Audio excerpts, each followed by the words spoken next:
Good evening. I'm really glad that I'm here. You guys have been here these last several weeks, so I'm really glad to be here with you again. An applause for he didn't die. That's good, you know. No, I'm really glad to be here. But actually, that's why I'm so thankful for the technology, because I've been able to be right here with you at 6 o'clock on Sunday nights the last couple of weeks to hear the lectures, and I'm really enjoying it. I hope that, and I know that you are too, because I hear you talking about it. So I won't stay up here too long. I'm just really glad you're here. If you're joining us online, we're really glad to have you. And I'll give the official intro. Dr. Jeff Miller is the Vera Britton Chair of Bible and Professor of Bible at Milligan University. His teaching responsibilities include Bible survey, New Testament, and Greek. He has earned a Bachelor of Arts degree in Pastoral Ministry and a Bachelor of Theology degree in Church Music from both from Nebraska Christian College and a Master's of Divinity degree from Emmanuel Christian Seminary. He received a doctorate in Biblical Interpretation jointly from the University of Denver and Iliff School of Theology. He is the editor of the academic journal Priscilla Papers. He has held ministries in Tennessee and Colorado. He and his wife Dana have 2 adult daughters and 5 grandchildren. Jeff's interests include playing racquetball and hiking in the Appalachian Mountains. Let's welcome Dr. Jeff Miller.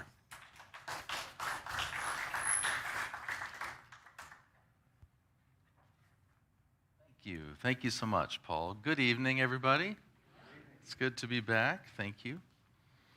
Online and in person. Now, I was just confirming with Paul that we're on for next week. It'll be Halloween. What do you think? Good. Not many children come to my house. The driveway's too steep, so I think I won't be causing any neighborhood havoc by being here. But I am glad to be here. Thanks for the warm welcome. This is week 4, and last week and the week before was the same lesson, and it was 2 things overlapping. One was just to look at some images of manuscripts and start to get a feel for what that means, that the Bible came from manuscripts. And the second was to try to wrap our minds around how there could be so very many differences in those manuscripts, but almost all of them amount to not much. That's what we did the last 2 weeks. The first week, it was an introduction, and I gave 5 reasons, and then I tagged it with a 6th one the next time I came back.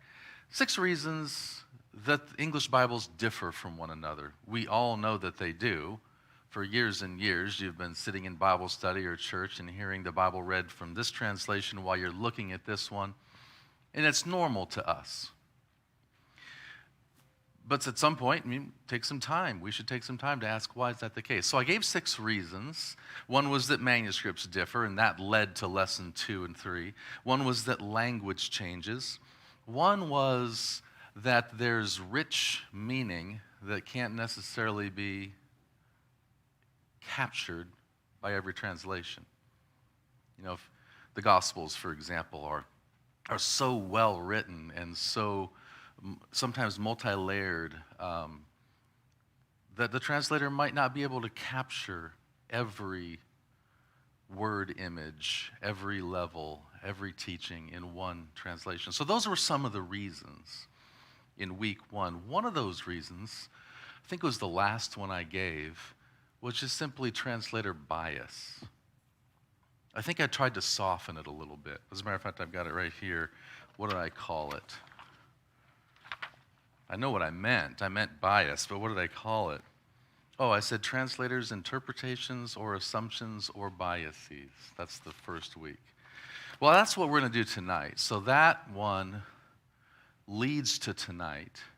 And I'm going to talk about what, in my opinion, is one of the biases that comes into the English Bible, or at least into some translations of the English Bible. And I didn't want to do this the second week or the third week. I wanted to wait a little bit because I think I run a risk here of coming across as showing up here to tell you that your English Bible is not dependable. And that's not my goal. I spent a lot of time last week telling you that it is dependable and trying to get down into the weeds of that a little bit. Nevertheless, it is translation.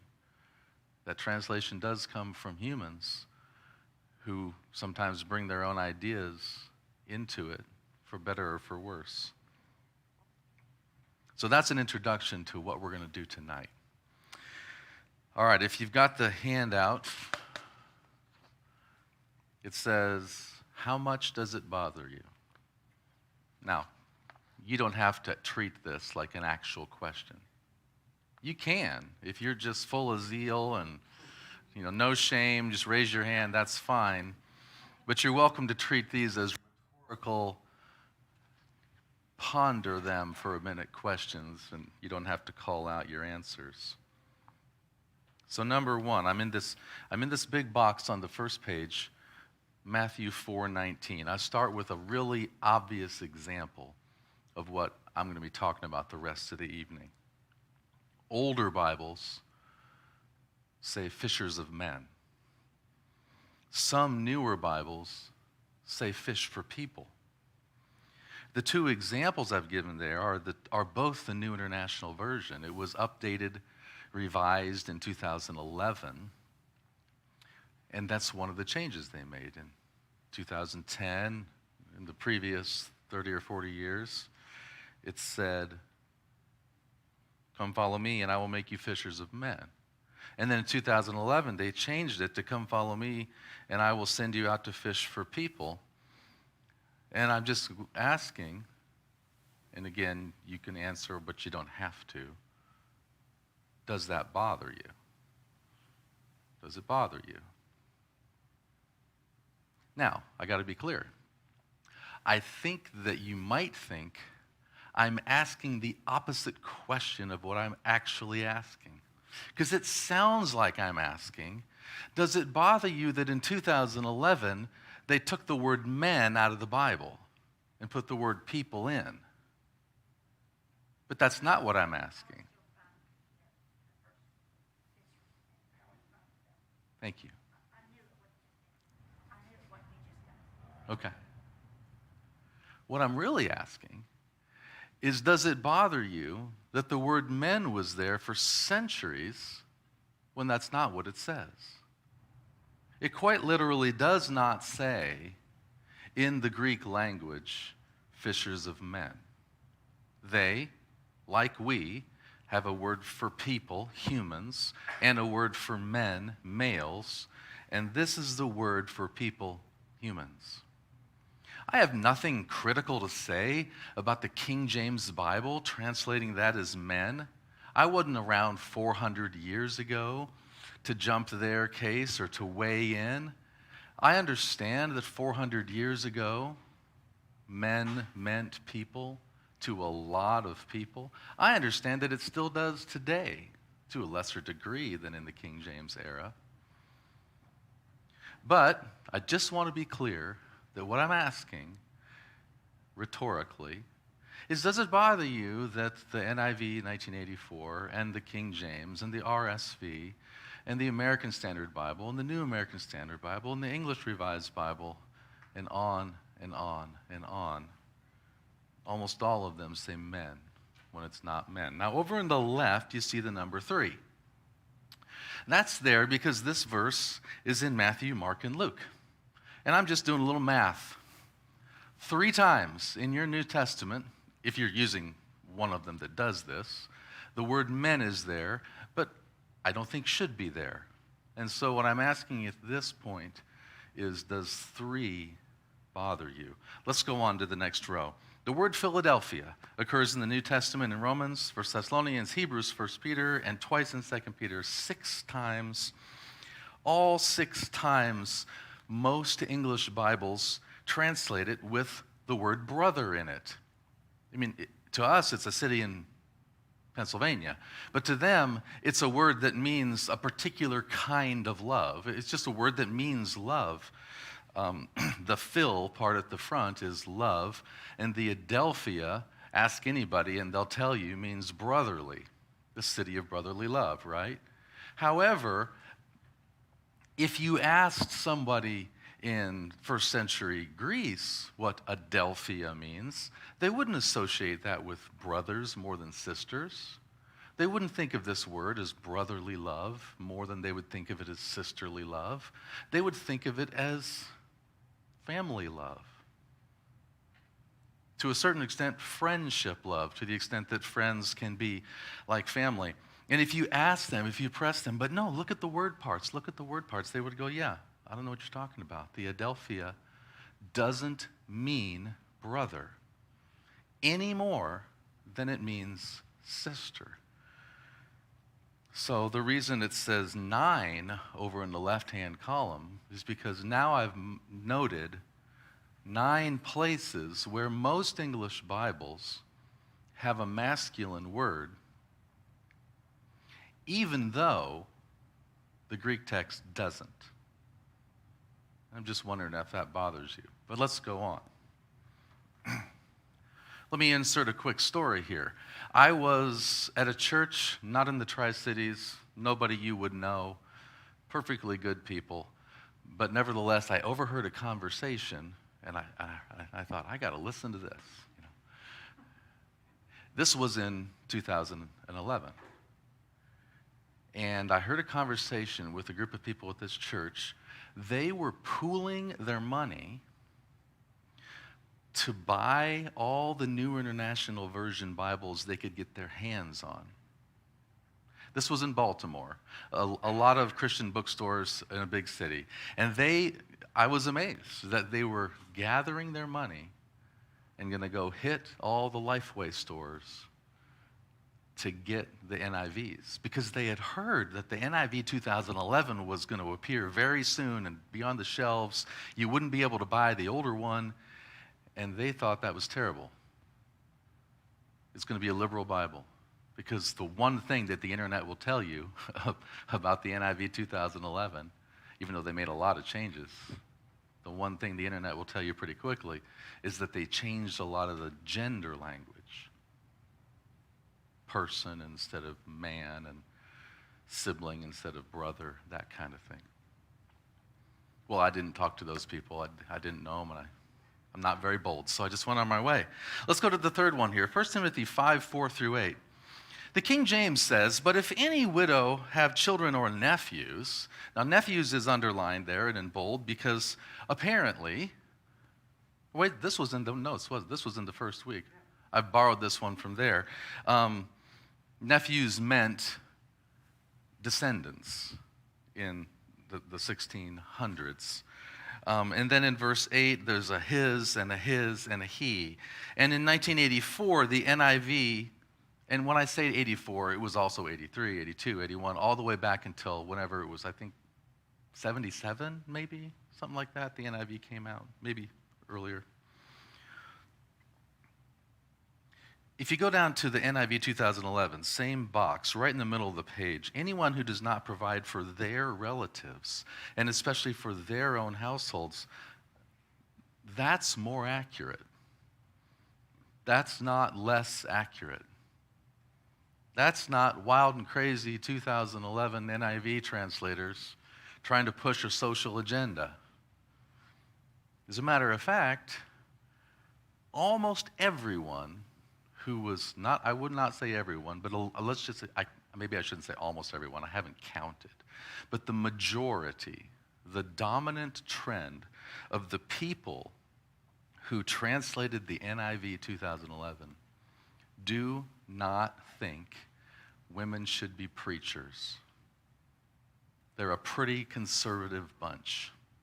But they also feel like you ought to translate the words to the best of your ability to what they say, what they mean. So they took out his, and he, and nephews, which was a kind of easy call, because that doesn't mean that anymore. And now we're up to 13. This one, and I've tried to choose some here that are either pretty obvious, pretty simple, like fishers of men. Or I tried to choose ones that I think really matter. This one I think really matters. I can't remember if I got into that 3 weeks ago tonight.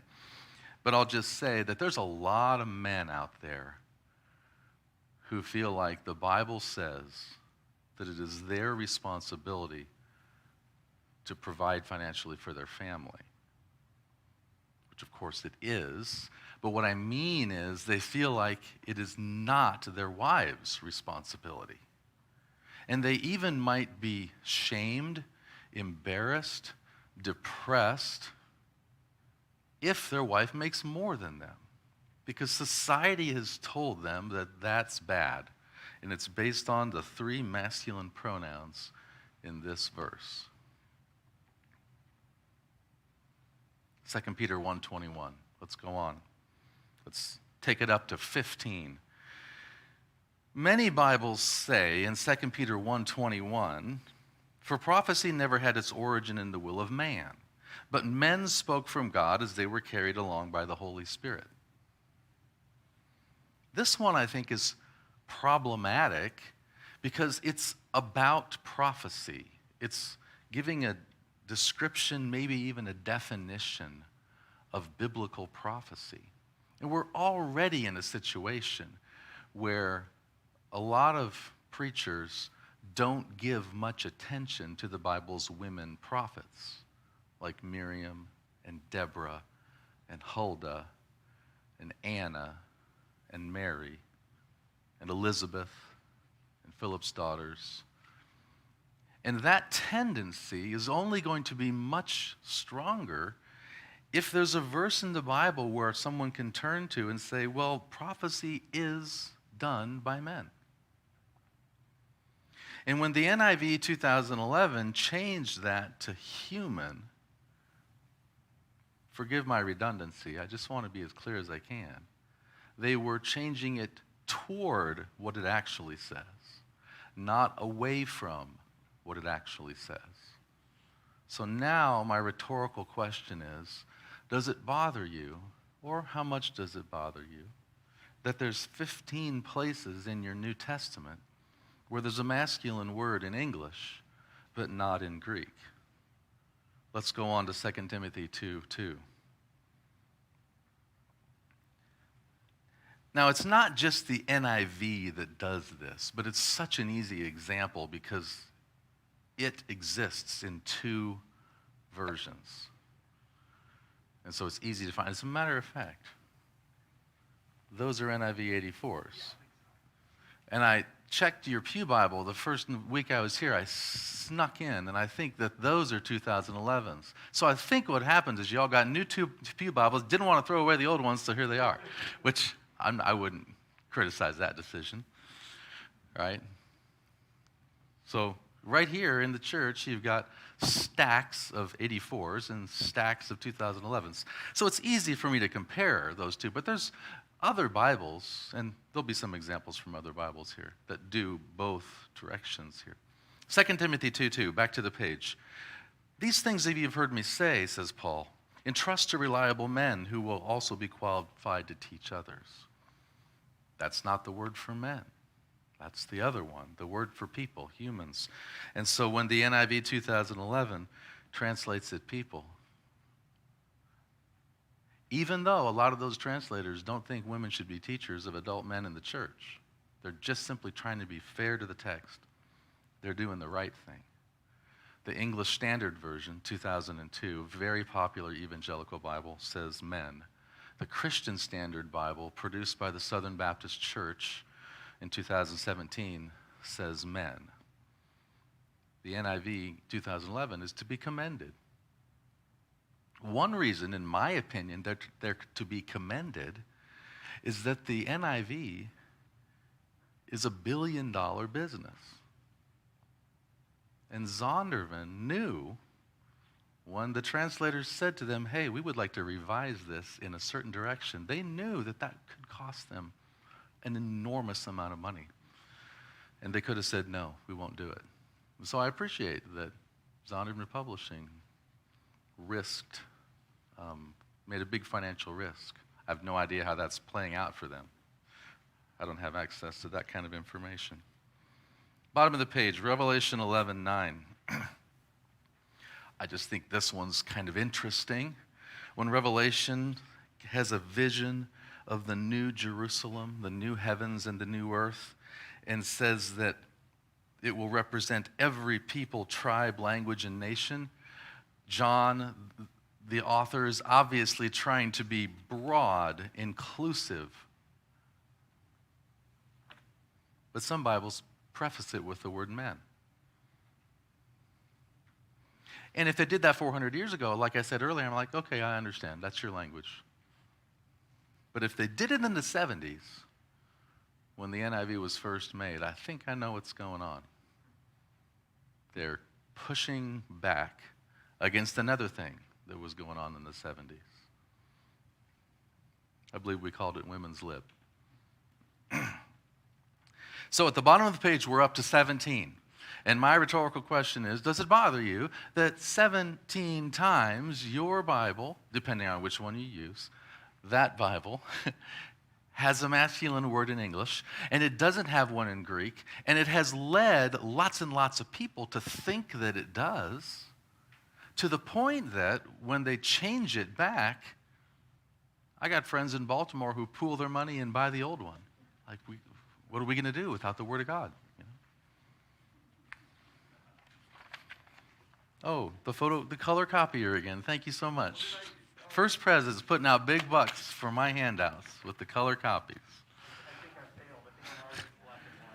Oh, just me. I took the one off the top.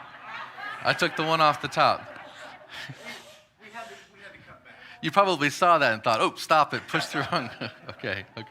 That's like a $3 Winnie the Pooh right there.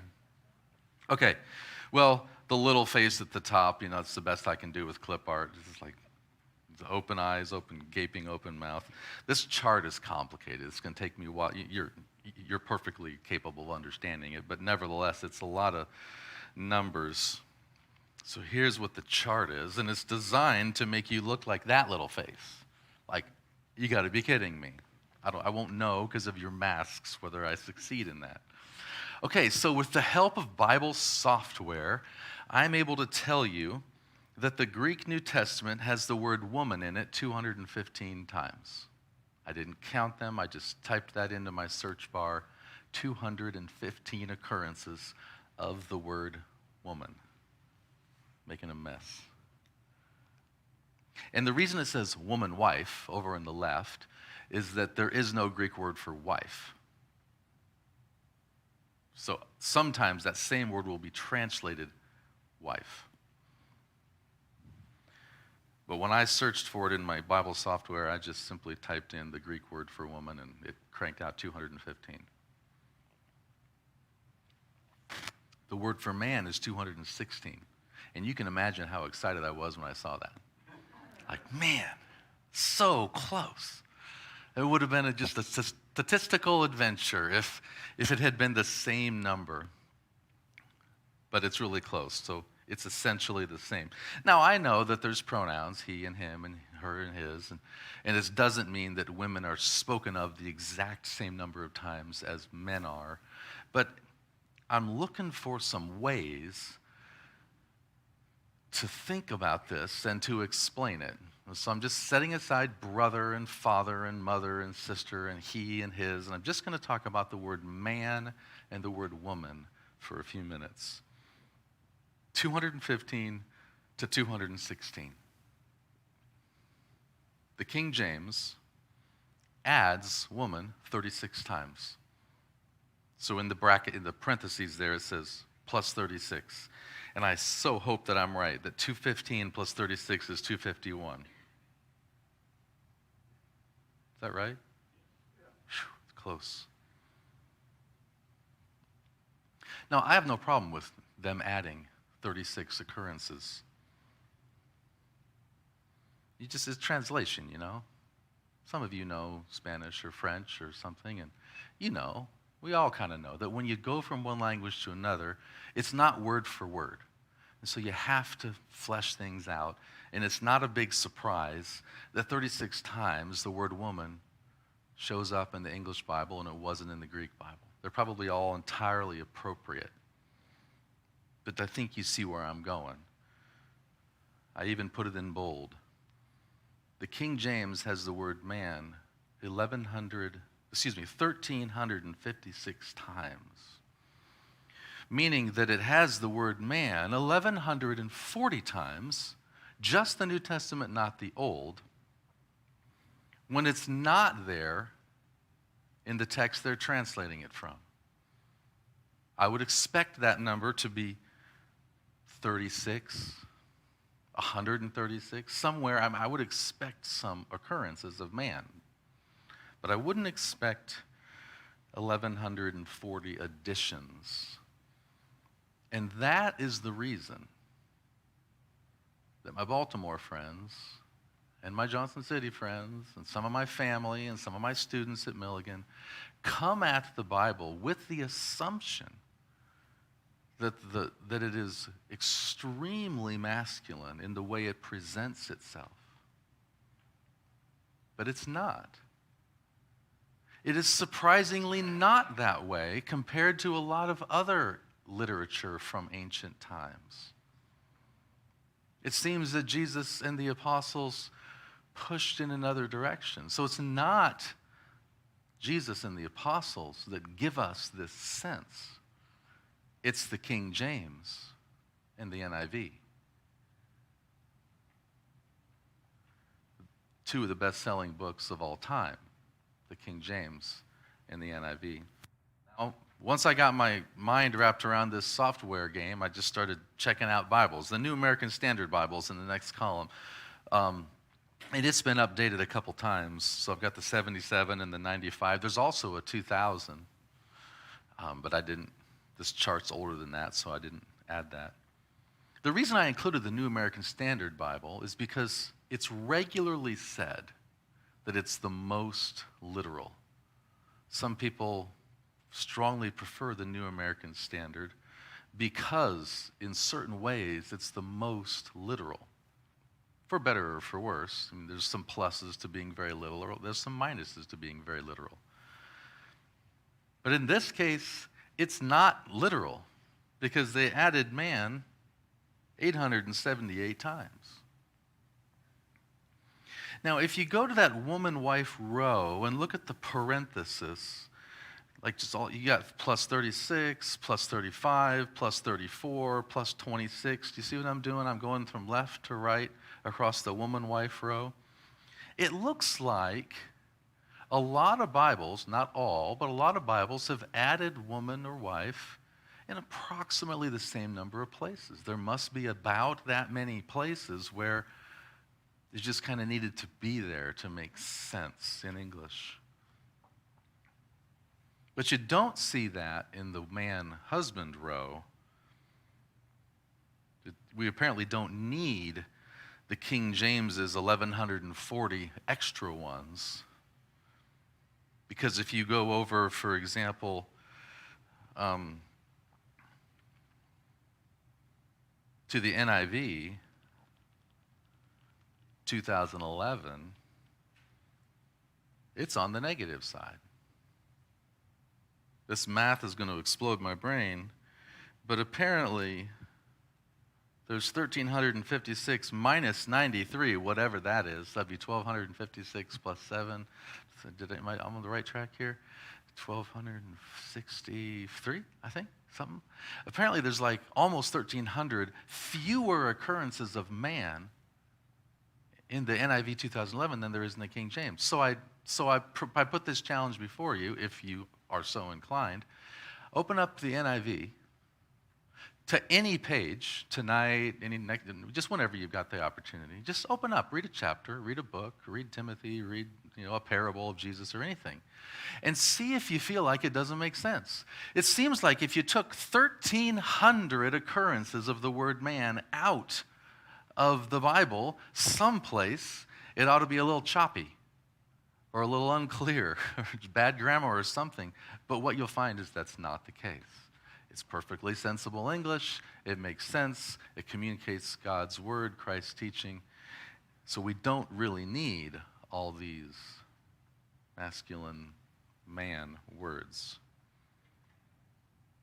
The Common English Bible. That's the CEB. It's the third from the right. Sometimes people ask me, maybe you, Paul, Kayla, maybe you, what's the best translation? And we would all say, and I think I said this the first night, well, there isn't one that's best. All right, that's going to change with time. That's going to change with audience. Are we talking about a Bible for children or for adults or for Christians or non-Christians or for people in Britain or in New Zealand or Tennessee? It's all kinds of factors. Nevertheless, after I say that, I always say, but I really like the Common English Bible. I recommend it. Now, if you're okay with a casual Bible, I mean, it's got contractions in it, can't, wasn't, things like that. So it's a little bit colloquial. It's not entirely casual, but it's not kind of a high church Bible. It's probably not your like wedding, funeral, go-to Bible, okay? But it might be your personal devotion, bedside table, family time go-to Bible. I like the Common English Bible. It has added woman, wife 49 times and man, husband 232. And I think that's probably right in the zone of where a common sense translation ought to be. I wouldn't critique that number 232 for being bigger than 49. Because there are a lot of men in the New Testament. All right, it makes sense. With the NIV in 2011, things go into the negative, and I realize that's a little odd, but what I think is worth noting is that they're similar numbers. So what they've reduced women by 116 and reduced men by 123, and I think what that tells me is that they're trying to have the same translation policy in both cases. When they're asking themselves, do we need to add words here? They're doing it at about the same rate. They're not just, 100 times more often adding men. Well, let's go on from the chart, unless you have comments or questions about it, and go to the rest of the handout, which is how did this happen? Like, how did some of these Bibles, King James, New American Standard, and Old NIV, how did this happen? Well, 4 main reasons, because of course there's going to be some others, but 4 main reasons. Number 1 is the thing that I've already kind of hammered on 2 or 3 times. Some English Bibles regularly translate the word that typically means person or human as man. And then we already had some examples of that. Fishers of men. The very first one was an example of that. But let me give some others nevertheless. Acts 17:22, just about an inch below Winnie the Pooh there. Acts 17:22, Paul addresses a group of philosophers. Oh, wait a second. I'm sorry. The first reason, it's so short, I didn't really give any examples because I already gave a bunch. So I realize now my handout tricked me. Number 2, underneath Winnie the Pooh, who's thinking. You remember that he's a real introspective bear? Sometimes the Greek people, and this shouldn't surprise anyone, even a tiny bit, use the word that really does mean men, to mean people. I mean, they're a lot like us, and we're a lot like them. We do it. We did it more in the 1950s than we do it now, but we still do it. And they did it too. So for example, Acts 17:22, Paul addresses a group of philosophers as men of Athens, and it really does mean men. But then at the end of that story, it tells you which of the philosophers believed him, and one of them's a woman. So Paul feels free, in certain occasions, to address a group as men when there's women present. Number 3, sometimes English Bibles infer too much, bottom of the page here, from words that are grammatically masculine, especially if they're plural. We have a problem in English that we don't, it's not a problem with our language, it's a perfectly sensible thing about our language that gives us fits trying to understand other people's languages. Many languages have grammatical gender, and English doesn't. We do it a little bit. We do a little bit in our pronouns. Sometimes we might spell blonde different than blonde. We have a few places where the gender of a person affects the language that you refer to them with, but not nearly as much as most languages, or most languages that some of us might know, like French, German, and Spanish, and Greek, New Testament, and Hebrew, Old Testament. They have gender, and that can confuse English people trying to read it. The biggest way that it can be confusing is that Greek and Hebrew and Spanish and other languages, when they do that, when they refer to men and women, they use the masculine. And it's very normal to them, and they don't consider it sexist. It's just part of the language. For example, bottom of the page, bullet point. Many times in the New Testament it says, love one another, wait for one another, forgive one another. Every time it says one another, that's a masculine plural. And we intuitively know, and so do the translators, that it's not a reference to men. And so you'll never see that translated, love only other men or something like that. It's just, that's not the way it would work. So they know it, we know it. Masculine plural is just simply a grammatical way to work the language. It doesn't have anything to do with the people you're speaking to. Same with the word saints, or some Bibles would say holy ones. Masculine plural. But we know that doesn't refer just to men. I'm turning the page now. Number 4. Some English Bibles add several occurrences of man. We talked about that. Or he or him. Now, I don't have a chart for the he's and the hims because when we're just talking about 1,140 occurrences of man, well, I can make a chart about that, the King James. But if I don't even know how, with my software, I would be able, I know how, it just would take so long, I'm not going to do it. Go through to every occurrence of the word he in like 10 English Bibles and go find out whether it fairly represents the pronoun in Greek. That's too much work. I'm not going to do it. But I will give you some examples of where I think it matters. I think it always matters. But I think it matters a lot in some places. For example, 2 Corinthians 5:17, if any man be in Christ, he is a new creature. I know we know what that means. We know what that means. But I have a 7-year-old granddaughter, and I don't think she should have to have the Bible explained to her. Well, strike that. She should have the Bible explained to her. I don't think one of the things she needs to have explained to her is that sometimes when it talks about men, it means her too. Especially because it doesn't. The word man is not in the Greek text there. So the ESV, English Standard Version 2002, is an improvement. If anyone is in Christ, he is a new creation. It took out man. Thank you. Because it's not there. But guess what? He's not there either. I don't know how they could sit there staring at that verse, a room full of translators, thinking it through carefully, and be fully aware that man's not in the text, they should get rid of it, but still feel like, well, we got to keep the he. The NIV 2011, therefore, if anyone is in Christ, the new creation has come. That's better. One of the reasons that in this verse the word man's not there and the word he's not there is because it's a very compact verse. It seems like Paul's kind of yelling a little bit. Anyone in Christ, he just says new creation. He doesn't even, there's the verb is just left there, just new creation. And so English Bibles will usually add a little bit to put some grammar in there,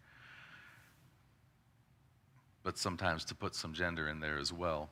Romans 12:3. English Standard Version, I say to everyone among you not to think of himself. Hold on.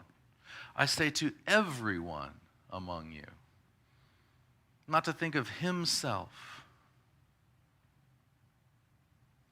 And we're in number 4 here. Look back up at number 4. Number 4 is worse than numbers 1, 2, and 3 on the previous page. There is no word there. It's not just that, well, in the olden days, in the first century, the Greeks, they referred to men when they meant men and women. That may be the case sometimes, but not usually. And not here. They just simply have added it. Even though it's not there, and even though it says everyone. Romans 13:1, go into the next bullet point. Everyone must submit himself to the governing authorities. Not there.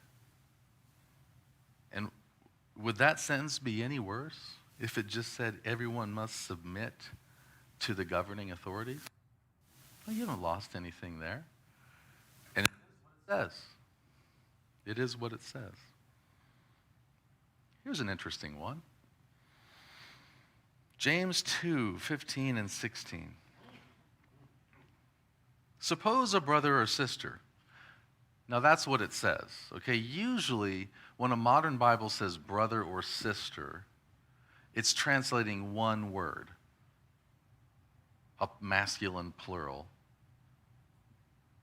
which could be translated brothers if it was all men, but it's not, so it's brothers and sisters. And so you get differences with older Bibles and newer Bibles. But in this case, it actually is what James says. James has added a little ink, gone a little out of his way. He could have just said brothers, and everybody would have known what he meant, but he adds or sister. Suppose a brother or sister is without clothes and daily food. If one of you says to him, how did that get by a group of PhDs studying the text carefully? Probably because they did it in the 70s, and we talked a little bit more that way back then. And then in 84, when they updated it, it didn't sound too odd to the ears yet, but it sounds really strange to me now. Suppose a brother or sister is without clothes and daily food. If one of you says to him, go, I wish you well, but knows nothing about his physical needs. So I think this is one of the ones that's kind of important, because James has gone out of his way to lean toward making sure you understand he's talking about men and women, to be more clear than usual. But English Bibles have gone out of their way to erase that. Like, well, James wanted us to think about them, but let's kind of mute that by doubling up some masculine pronouns to refer to these brothers or sisters. What's all the fuss? Decent question, right? I understand. I don't know you particularly well, so I don't know if I'm characterizing you right now. But I've taught this in other places, and I know that what's all the fuss would be one of the dominant questions from my students or other people I know. So I'm going to try to come at it one more time and answer what's all the fuss. But let's pause and see if there's any questions or comments before I do that. Yes, please. I was just, as a translation is revised, what's the percentage of attention that's paid to the original Greek and what's paid to the translation which they're revising? That's a fantastic question. All right, repeating the question to make sure I got it right, and for those people who are streaming this or watching it later. When a translation is revised, to what extent are they going back to the originals, to a Greek or Hebrew text, as opposed to revising? And I apologize that the answer is going to be that varies quite a bit. So, for starters, a large number of English Bibles are revisions of the King James, or revisions of revisions. So King James and I probably won't get this in the right order, but English Revised, American Standard, New American Standard, Revised Standard, New Revised Standard, and guess what? The New Revised Standard is under revision. And I bet they're thinking, man, we shouldn't have called it new. And I just said man, didn't I?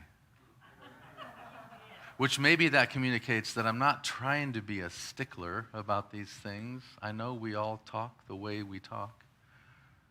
But if I had a printout of this lecture and I was going to publish it for 100 million people, I'd strike that man from the front of that sentence. That's 100 million people. Okay, but back to your question. Don't forget your question. Please give yourself a memory device, because I know how it is. I forget. So some, it's quite a bit back to the basics. And some, not so much. Okay?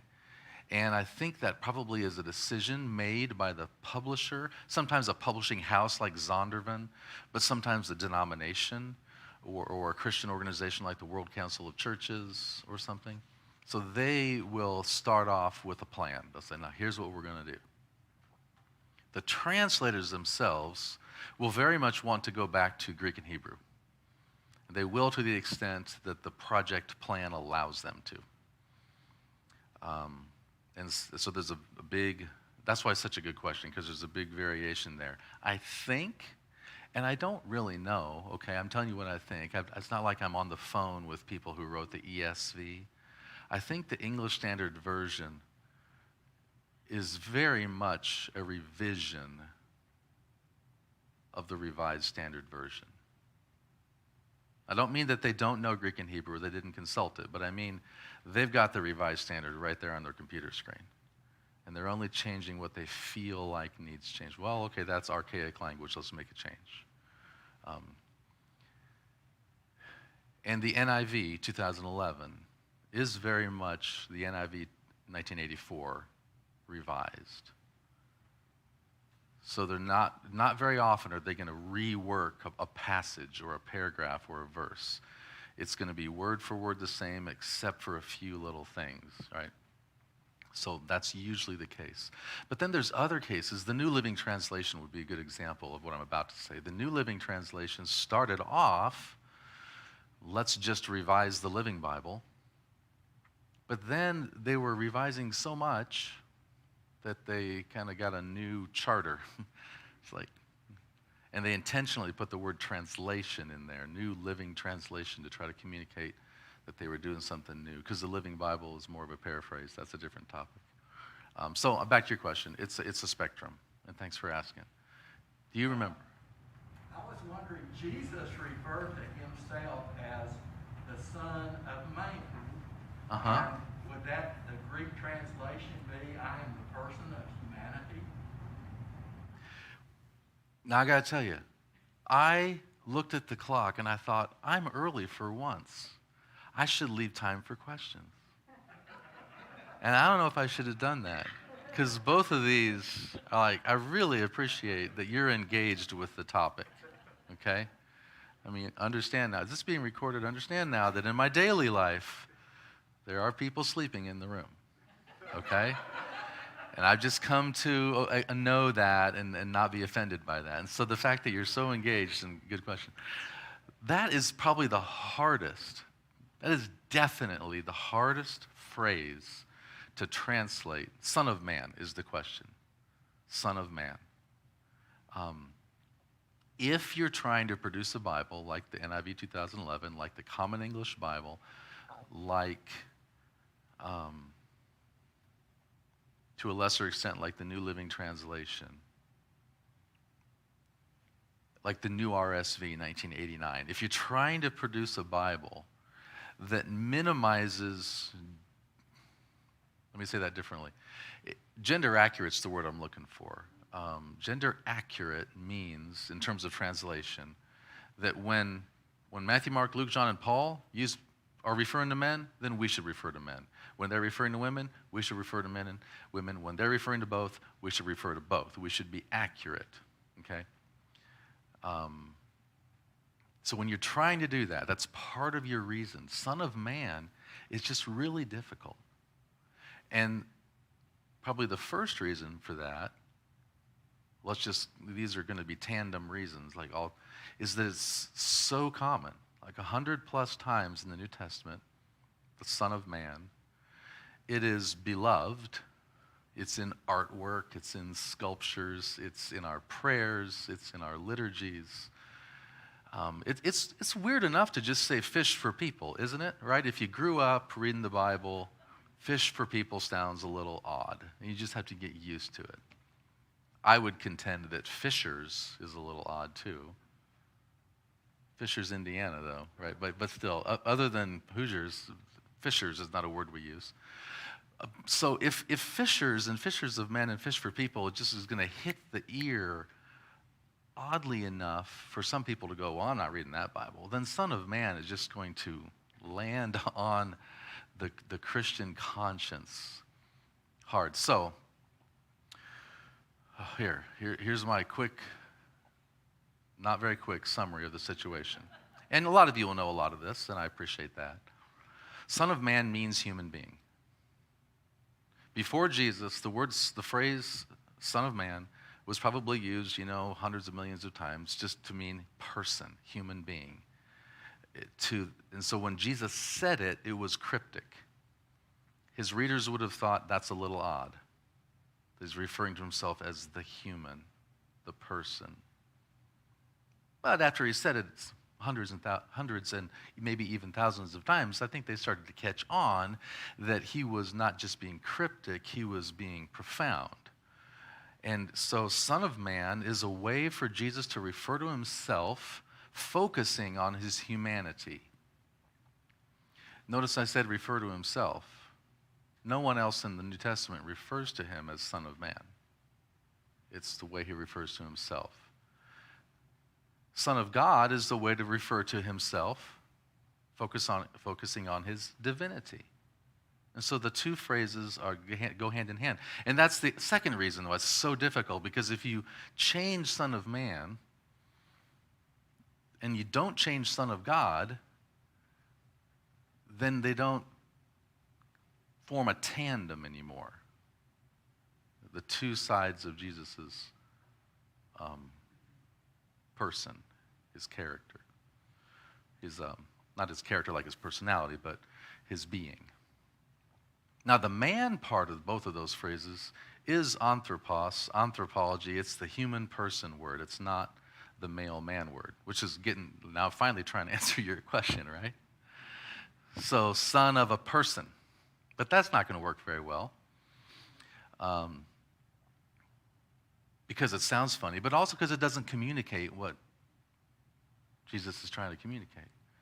The son part of it really is the word for son, and it's not the word for daughter. And so there's no need to change that to child or something with no gender. I think, and I know that not everybody would agree with me, but I think that two equally good options to translate Son of Man would be the human one. Maybe in my mind they're not quite equal. I'll give the silver medal to the human one, perhaps with a capital O. The human one came to seek and save the lost. Because it's designed to focus on his humanity, and then a capital O on one would mean I'm not just talking about any person. And then the divine one would be Son of God. That's my silver medal. I'll give the gold medal, in my opinion, if I were making an English Bible, which I'm not, by the way, I would say the human son and the divine son. I think to translate Son of Man as the human son, and feel free to capitalize son and human if you want to, captures what it's saying. Jesus is the Son of God, and he's focusing on his humanity, the human son. In other contexts, he's the Son of God, and he's focusing on his divine nature, the divine Son. And they still sound the same, like they go together, divine Son, human Son. And the only problem in my opinion, the only problem with that is that it would be odd to English readers. But give it a century, and it'll be normal. okay? Okay, well, thank you. Thank you. All right. I'm getting claps like Paul. I didn't even have to get COVID.